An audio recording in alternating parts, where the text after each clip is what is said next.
Lithium and magnesium. अब देखिए diagonal relationship का क्या मतलब है वो समझ रहे हैं, ठीक है।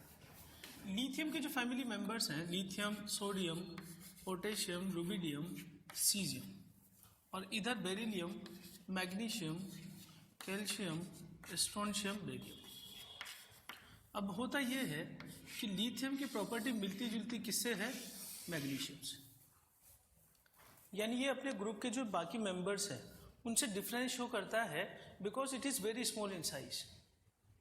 तो छोटा होने की वजह से it shows different properties with other members of the S block family, alkali metal family, and it resembles properties like magnesium, ठीक है। तो हम ये कह सकते हैं कि element of some element of second period, some period resembles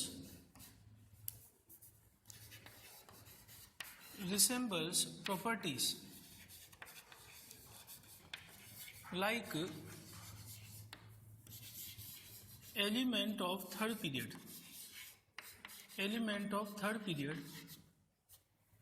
of next group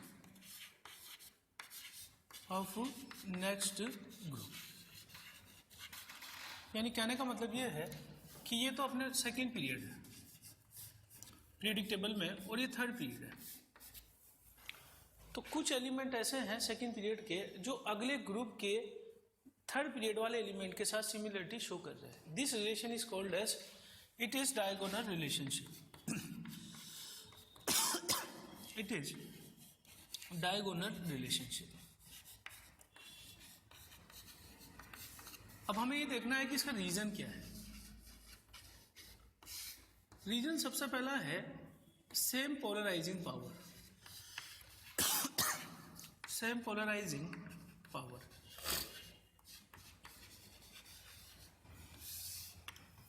polarising power हम केमिकल बॉन्डिंग में पढ़ते हैं कि कैटायन जो है एनायन के इलेक्ट्रॉन्स को अपनी ओर खींचता है। That thing is called as polarisation. दूसरा जो रीजन है वो charge by size ratio. Charge by size ratio. और हम ये देख सकते हैं कि लिथियम प्लस का साइज 76 पिकोमीटर होता है, जबकि Mg+2 का साइज 72 पिकोमीटर होता है। यानी ऑलमोस्ट सिमिलर रेडियस होने की वजह से इनकी प्रॉपर्टी आपस में मिलती जुलती है। इस वजह से हम इसे क्या नाम दे रहे हैं? Diagonal relationship. अब इनकी आपस में कौन कौन सी प्रॉपर्टी मिलती जुलती है वो हम देखने वाले हैं। डायगोनल रिलेशनशिप किस किस के बीच में देख रहे हैं अपन? Lithium and magnesium. सबसे पहला है lithium and magnesium can react with nitrogen to form nitrides.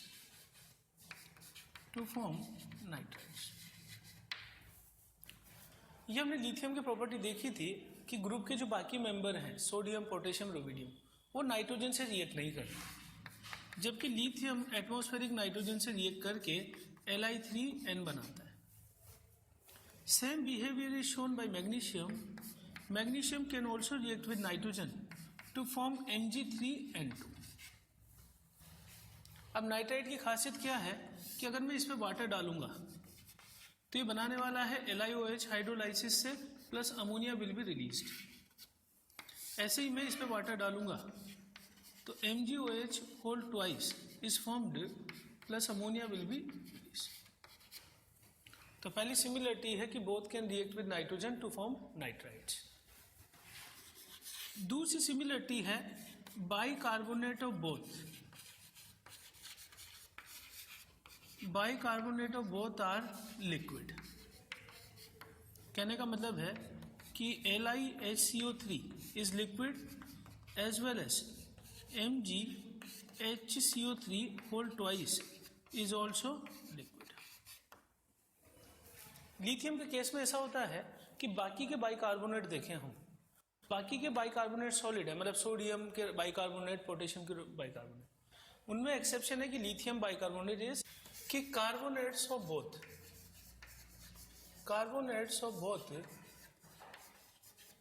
Are unstable towards heat, unstable towards heat. चलिए, इसका मतलब यह है कि जैसे मान लीजिए मैं लिथियम कार्बोनेट लेता हूँ और इसको गर्म करने लग जाऊँ, तो it will give lithium monoxide plus CO2 gas will be released. अगर मैं इसको सोडियम कार्बोनेट लेता हूँ तो देर इज नो इफेक्ट।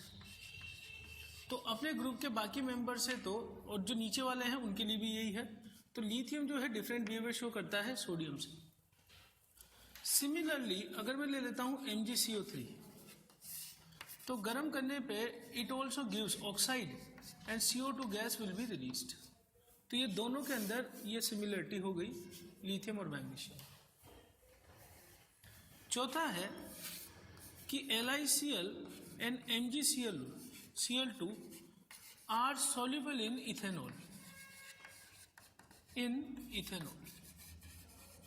उसका कारण यह है कि साइज छोटा होने की वजह से इनमें कोवेलेंट करेक्टर हाई होगा, कोवेलेंट करेक्टर हाई। तो कोवेलेंट करेक्टर हाई होने की वजह से इथेनॉल में इजीली घुल जाते हैं। ठीक है, हम देख रहे हैं compounds of sodium. Compounds of sodium में सबसे पहला है सोडियम ऑक्साइड। अब सोडियम ऑक्साइड में जो आयन पड़ा हुआ है वो कौन सा आयन पड़ा हुआ है? O-2 ion. ये हम देख चुके हैं कि सोडियम ऑक्सीजन में जलता है तेजी से, तो क्या बनाता है? Sodium peroxide. लेकिन कुछ मात्रा में सोडियम ऑक्साइड भी बनता है। तो अगर मैं सोडियम के साथ ऑक्सीजन रखूं और लिमिटेड ऑक्सीजन की, तो it can give only Na2। और इसी को अगर मैं ऑक्सीजन ज्यादा ले लूं तो परऑक्साइड में चेंज हो जाएगा ये। तो limited supply for oxygen gives sodium oxide, जिसमें O-2 आयन होगा। ये सोडियम नाइट्रेट है और ये सोडियम नाइट्राइट है। लिख देता हूं मैं नाम इसका, सोडियम नाइट्रेट, और उसके बाद ये सोडियम नाइट्राइट। दोनों की रिएक्शन जब सोडियम से होती है तो यहां बनता है Na2O plus sodium metal is formed. इस रिएक्शन से भी Na2O plus sodium metal is formed. Similarly नीचे रिएक्शन है sodium azide, this is called as sodium azide. यहां पे just Na2O plus nitrogen gas is evolve, Na2O plus nitrogen gas is evolve. Sodium azide और sodium nitride की reaction कराएंगे तो same reaction is formed, Na2O plus nitrogen gas is evolve. तो इन सभी reaction में क्या बन रहा है? Sodium oxide. ठीक है, और nitrogen gas is released. Properties में भी देख रहे हैं कि सोडियम मोनोऑक्साइड की रिएक्शन अगर वाटर से कराएं तो इट वायलेंटली रिएक्ट, क्योंकि बहुत ज्यादा रिएक्टिव है। और ये कौन सा ऑक्साइड है? Basic oxide. बेसिक ऑक्साइड की खासियत क्या होती है कि basic oxide gives reacts with water to form a base, और बेस कौन सा दे सकता है? NaOH। तो it can form sodium hydroxide, या इसको कास्टिक सोडा भी बोलते हैं, सोडियम हाइड्रोक्साइड। दूसरी रिएक्शन है Na2O को गर्म कर दें 400 डिग्री सेंटीग्रेड, तो इससे क्या होगा? डिसप्रपोर्शन होने लग जाएगा इसका। और अगर इसका डिसप्रपोर्शन तो it can give Na2O2 sodium peroxide plus sodium metal. तो सोडियम मोनोऑक्साइड के डिसप्रपोर्शन से सोडियम परऑक्साइड और सोडियम मेटल मिलेगा। Na2 और अमोनिया की रिएक्शन कराएं तो it forms sodium amide, NaNH2 plus NaOH is formed. ठीक है ना, इसे कहेंगे हम सोडियम एमाइड, साथ में NaOH का फॉर्मेशन होगा। ठीक, compound sodium peroxide, sodium peroxide यानी Na2O2। इसको हम पेरोक्साइड इसलिए बोलते हैं because it contains peroxide ion, जिसको मैं ऐसे बना सकता हूँ O-O-। सिंगल बॉन्ड होगा इसके बीच में। ठीक है, और बॉन्ड ऑर्डर देखना चाहें तो एक ही बॉन्ड है बीच में, इसलिए बॉन्ड ऑर्डर इसका 1। केमिकल बॉन्डिंग को पढ़ाया जाता है ये। सोडियम अगर लिमिटेड ऑक्सीजन से रिएक्ट करता है तो मोनोऑक्साइड इज फॉर्म्ड, जिसको फर्दर ऑक्सीजन से रिएक्शन करा दें तो पेरोक्साइड इज फॉर्म्ड। अगर मैं डायरेक्ट सोडियम की ऑक्सीजन एक्सिस से रिएक्शन करा दूं तो it directly can give Na2O2 sodium peroxide. ठीक, अगर मान लीजिए हम Na2O2 की मॉइस्चर से रिएक्शन कराएं, मतलब इसको एटमॉस्फेयर में खुला छोड़ दें, तो it will converts into NaOH and oxygen gas is released. अगर हम एटमॉस्फेयर में छोड़ रहे हैं तो ये इसके साथ रिएक्ट करेगा और ये बनाएगा sodium carbonate Na2CO3 and oxygen gas is released. Na2O2 की मैं वाटर से रिएक्शन कराऊं तो सिंपल हम ये कंसिडर करें कि वाटर का OH माइनस तो Na प्लस के साथ आ जाएगा, तो NaOH इज फॉर्म्ड। वाटर को आप कैसे कंसिडर करोगे? H plus OH minus, H plus attack करेगा O2 माइनस 2 आयन पे और OH माइनस इस पर, तो NaOH is formed and hydrogen peroxide H2O2 is formed. तो एक तरह से हाइड्रोजन पेरोक्साइड लेने का तरीका हो गया ये वाला Na2O2 से। अगर मैं Na2O2 की रिएक्शन वाटर से कराऊं वार्म कंडीशन में, तो वार्म कंडीशन में यहाँ पे क्या होगा? NaOH बनेगा, साथ में हाइड्रोजन पेरोक्साइड जो होता है वो अनस्टेबल होता है। जैसे मैं इसे गर्म करूंगा तो ये टूटने लग जाएगा और वाटर और ऑक्सीजन में कन्वर्ट होगा, तो आगे रिएक्शन से क्या बनने लग जाएगा? Oxygen gas. तो ये चीज ध्यान रखनी है अपन को कि कोल्ड वाटर के साथ तो ये सोडियम हाइड्रोक्साइड और हाइड्रोजन पेरोक्साइड बनाएगा और हॉट वाटर के साथ ये NaOH और साथ में ऑक्सीजन गैस रिलीज करने वाला। अब अगर हम सोडियम पेरोक्साइड की रिएक्शन H2SO4 से कराएं तो हम इसको ऐसे कंसिडर कर सकते हैं कि यहाँ Na प्लस है और O2 माइनस 2 आयन है, और इसको कंसिडर कर सकते हैं H प्लस साथ में SO4 माइनस 2 आयन। तो SO4 माइनस 2 इस पर अटैक करेगा और H प्लस इस पर अटैक करेगा, यहाँ से बन जाएगा Na2SO4 और साथ में क्या बन जाएगा? H2O2। यानी कि ये भी मेथड किसके लिए हो जाएगा? Hydrogen peroxide formation method. ठीक है, तो इनका एक सबसे बड़ा यूटिलाइजेशन है कि sodium peroxide can give hydrogen peroxide when reaction with water और आइदर एसिड। ये वही रिएक्शन है जो वाटर के साथ है, कोल्ड वाटर के साथ भी सेम रिएक्शन है, बस वहां सल्फेट आ जाता है इस वाले केस में। अगर मैं वाटर H2SO4 लूँ वार्म, तो गर्म कंडीशन में क्या होगा? प्रोडक्ट सेम बनेगा, लेकिन ये गर्म करने पर वाटर और ऑक्सीजन में टूट जाता है। तो मैं इसको तोड़ के लिख दूं Na2SO4 plus water plus O2, तो यहां से ऑक्सीजन गैस रिलीज हो जाएगी। यहां अगर अपन इसकी रिएक्शन कराएं तो it form sodium carbonate carbon monoxide के साथ, तो it can observe carbon monoxide जो कि डेंजरस गैस होती है, पॉइजनस गैस। Na2O2 की रिएक्शन में CO2 के साथ कराऊं तो ये किसकी इंपॉर्टेंट रिएक्शन है? It forms Na2CO3 and oxygen gas is released. अब ध्यान से दें, CO2 गैस को तो एब्जॉर्ब कर रहा है और ऑक्सीजन गैस को रिलीज कर रहा है, तो this is used in purification of air,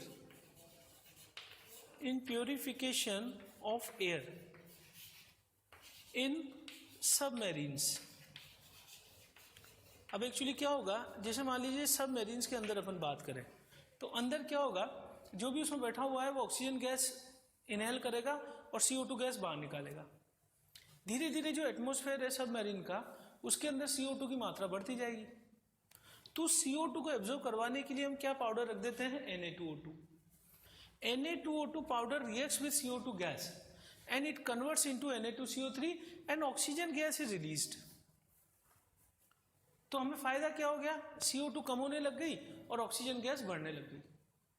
तो this is used for purification of air in submarines, this reaction, कि it can act as a oxidising agent. Oxidising agent की तरह कैसे काम करेगा कि Cr यहां पर है +3 स्टेट में, तो it can convert this Cr into CrO4 -2 where chromium is in +6 state और साथ में बनता है NaOH।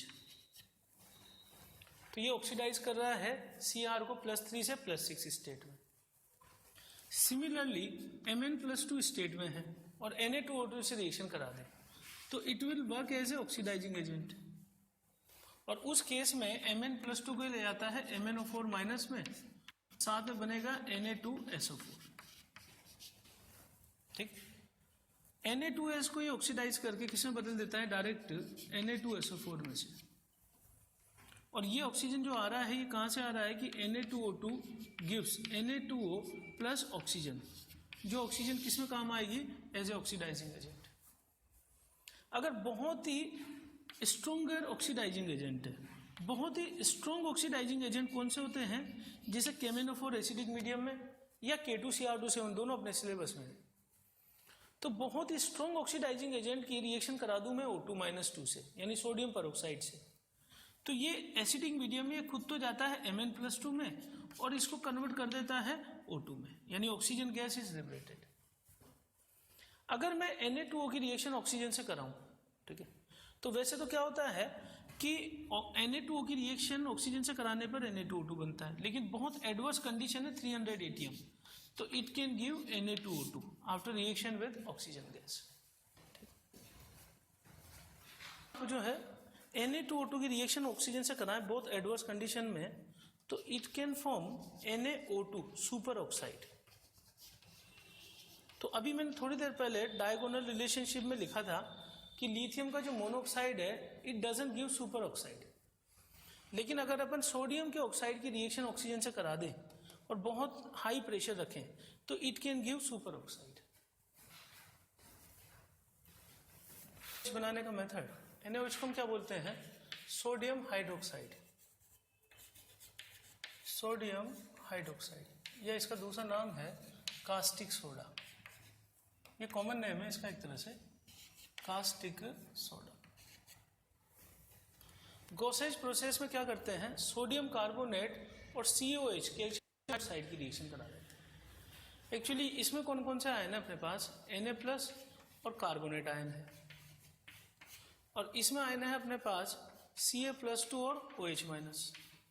तो होता क्या है कि OH- इस पर अटैक करेगा तो ये बना देगा इसको NaOH और साथ में बन जाएगा calcium carbonate, it is insoluble in water. तो कैल्शियम कार्बोनेट तो बाहर निकल जाएगा प्रेसिपिटेट की फॉर्म में और NaOH बच जाएगा। तो पहला प्रोसेस है गॉसेज प्रोसेस। लोविक प्रोसेस में क्या करते हैं, sodium carbonate is heated with Fe2O3, hematite बोलते हैं इसे, ठीक है ना, आयरन का ओर है एक तरह से। रेड हीट गर्म करने पर NaFeO2 बनता है, और इसको अगर वाटर से रिएक्शन करा दे बनाने के बाद तो it gives NaOH plus FeO3। तो ये दो प्रोसेस हैं किसको बनाने के, NaOH को बनाने के मेथड। कास्टिक सोडा बना रहे हैं, Gossage's process, Lowig process. Electrolysis of brine solution. Brine solution हम किसको बोलते हैं, NaCl के सॉल्यूशन को ब्राइन सॉल्यूशन बोला जाता है। सिंपल नमक का जो पानी में घोल है उसे हम ब्राइन सॉल्यूशन बोल रहे हैं, डाइल्यूट कंडीशन। इलेक्ट्रोलाइसिस का क्या मतलब है, पहले तो अपन ये सोच लें कि ये मुझे लेना पड़ेगा एक्वस। एक इंपॉर्टेंट बात है कि अगर मैं इलेक्ट्रोलाइसिस कराऊं NaCl मोल्टेन पिघला हुआ या फ्यूज्ड बोल देते हैं अपन पिघले हुए को, तो इससे मुझे मिलता है sodium metal plus chlorine gas is liberated. अगर मैं NaCl को पिघला के इलेक्ट्रोलाइसिस करूंगा तो sodium metal chlorine gas is obtain. लेकिन अगर मैं NaCl को वाटर में रखकर घोल कर एक्वस सॉल्यूशन का इलेक्ट्रोलाइसिस कराऊं तो उस केस में क्या होता है कि जैसे मान लो हमने NaCl यहाँ रख दिया, ये दो प्लेट्स हमने लगा दी जिसको हमने सेल से कनेक्ट कर दिया, प्लस और माइनस। जो सिरा माइनस से जुड़ा होगा इसको बोलेंगे कैथोड, और जो सिरा प्लस से जुड़ा होगा that is called as anode. अब होता यह है कि इस सॉल्यूशन में तीन चीजें पड़ी हुई है, Na+, Cl- और वाटर। होता यह है कि Na+ तो भागता है, वाटर भागता है इस साइड और Cl- भागता है इस साइड। अब देखना अब क्या होगा, जैसे Cl- एनोड पे भागेगा तो ये इलेक्ट्रॉन लूज करके हाफ Cl2 गैस रिलीज कर देगा और साथ में इलेक्ट्रॉन निकल रहा है, तो this process is called as oxidation. ठीक, this process is called as oxidation. ये वाला टॉपिक हमारे 12th में चैप्टर में है इलेक्ट्रोकेमिस्ट्री में, तो वहाँ डिटेल में पढ़ाया जाता है सब, फिर भी मैं यहाँ पे कुछ आइडिया दे रहा हूँ आपको। एनोड पर Cl- आयन पहुंचा, एनायन, और क्लोरीन गैस लिबरेट कर दी। इस प्रोसेस को इलेक्ट्रॉन लूज करने को हम बोलते हैं ऑक्सीडेशन। ये रिएक्शन कहाँ पे हुई है? इस साइड, जिसको हम क्या बोल रहे हैं? एनोड। वाटर इधर भागेगा कैथोड पर। वाटर क्या करेगा? H2O और इलेक्ट्रॉन लेकर कैथोड पे इलेक्ट्रॉन लेगा, क्योंकि ये सीधा नेगेटिव टर्मिनल से जुड़ा हुआ है, तो इसमें इलेक्ट्रॉन आने लग जाते हैं। करंट की डायरेक्शन क्या होती है? प्लस से माइनस की ओर, और इलेक्ट्रॉन की डायरेक्शन क्या होती है? माइनस से प्लस की ओर। तो इलेक्ट्रॉन इस प्लेट पर आ गए, और इस प्लेट पे इलेक्ट्रॉन की वजह से वाटर भागा, और वाटर भाग के इलेक्ट्रॉन लेकर क्या बनाने लग गया? OH-, और साथ में हाइड्रोजन गैस इसने रिलीज करने लगा। अब हुआ क्या कि अपने पास क्या बन गया? OH-। ठीक है। हाइड्रोजन गैस कहाँ रिलीज हुई? Near cathode. क्लोरीन गैस कहाँ रिलीज हुई? Near anode. अब OH- जो बना और Na+ यहाँ पड़ा हुआ है, तो Na+ और OH- मिलकर हमें क्या देने लग जाएंगे? By product NaOH, caustic soda. तो ये प्रोसेस हो गया NaOH बनाने का, कास्टिक सोडा होने का। ठीक। अब इसको याद करने के लिए अपन कैसे याद कर सकते हैं? वैसे इसको और थोड़ा एक्सप्लेन करता हूं मैं। जो मैं एक्सप्लेन कर रहा हूं, याद करने का एक ट्रिक बता रहा हूं। Na+ और Cl- और वाटर को मैं तोड़ के H+ OH- होगा। वास्तव में ये सही नहीं है तरीका, पर समझाने के लिए है केवल।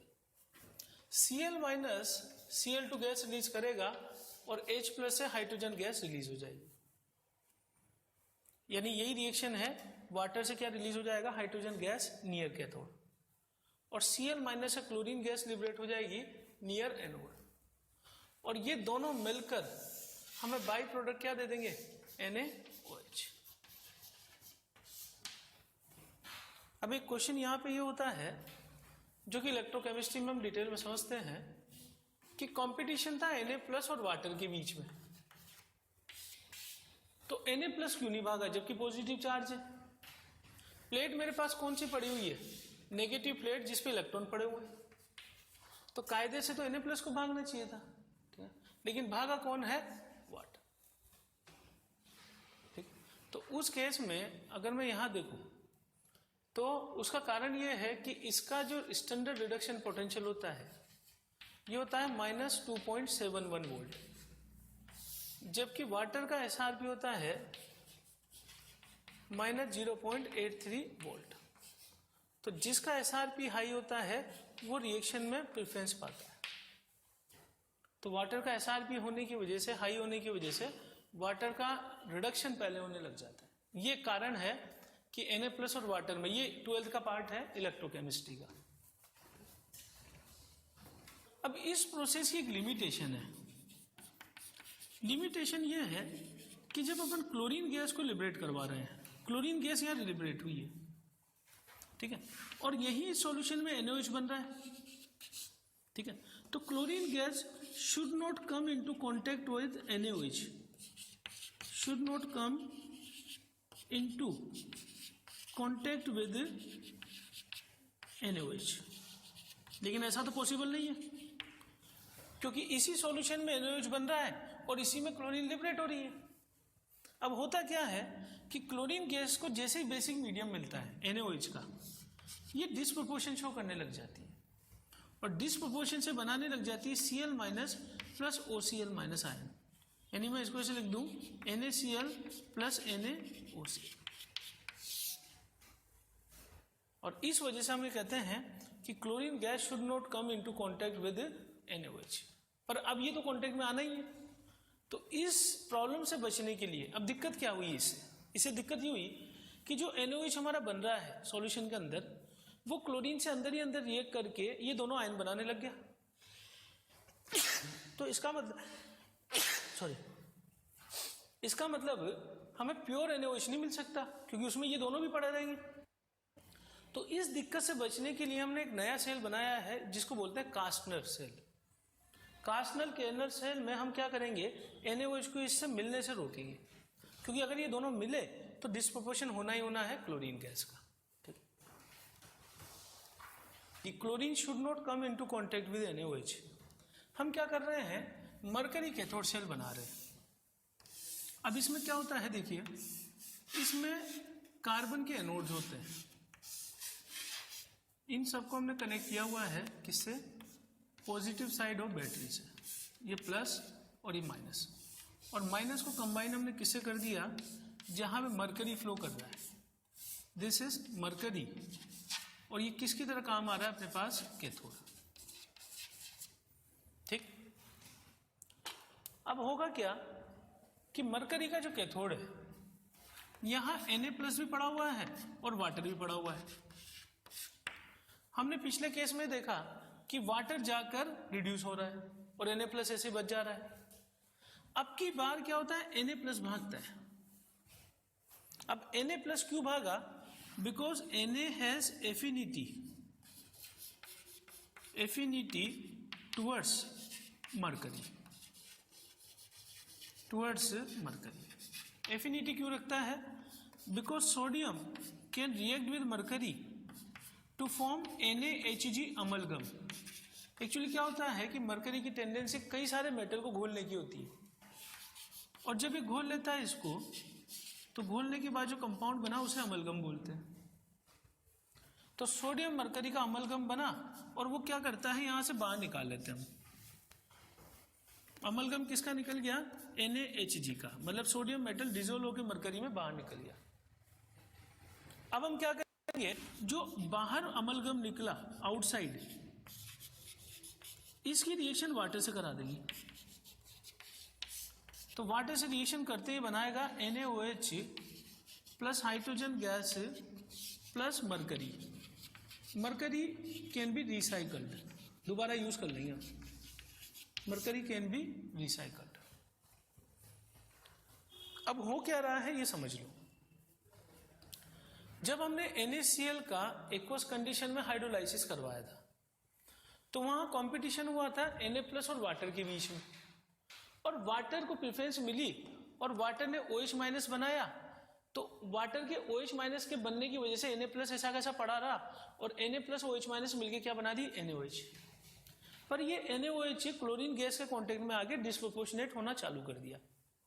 इससे बचने के लिए हम क्या कर रहे हैं, मरकरी का बना रहे हैं कैथोड। सोडियम, अब क्या होगा, दोनों में कंपटीशन होगा। वैसे तो इसे पहुंचना चाहिए था, लेकिन सोडियम की एफिनिटी बहुत ज्यादा होती है मरकरी के साथ, किसके बनाने की, अमलगम बनाने की।